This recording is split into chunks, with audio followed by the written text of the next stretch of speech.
In Part 3, Chapter 1 of Crime and Punishment, Dunya and Pulcheria's concerns torture Raskolnikov, and he waffles back and forth, telling them to stay, then insisting they go. Raskolnikov forbids Dunya to marry Luzhin. Obviously, she's only doing it for his sake, and he finds him an obnoxious person who thinks poor women are ideal because they'll be indebted to their husbands, as if they're subservient slaves. Raskolnikov gives her an ultimatum, Luzhin or him.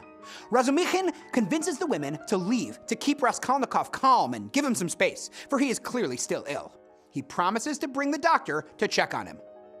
Razumikhin also makes a fool of himself over Dunya, for whom he feels an immediate attraction. Despite his somewhat drunken rambling, the women can see they can trust him. He brings Zosimov, the doctor, who Zosimov believes that, in addition to poverty and anxiety, moral influences and certain ideas play a role in his illness, meaning it's mental as well as physical. Both men stay overnight to keep an eye on Raskolnikov. In Part 3, Chapter 2 of Crime and Punishment, Razumikhin and Zosimov discuss Raskolnikov the next morning. They think the police's suspicion of him must have sparked his unusual interest in the murders. Razumikhin goes to update Dunya and Pulcheria. The women share a letter from Luzhin in which he threatens to leave if Raskolnikov is there when he visits the women that evening.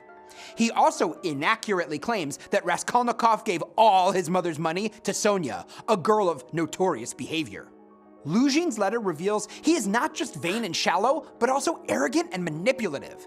He essentially blackmails Dunya to choose him over her brother and takes no responsibility for the consequences, writing, "You have only yourself to blame." Dunya wants Raskolnikov to be there for Luzhin's visit, but Pulcheria worries about the consequences. All three leave to go check on Raskolnikov.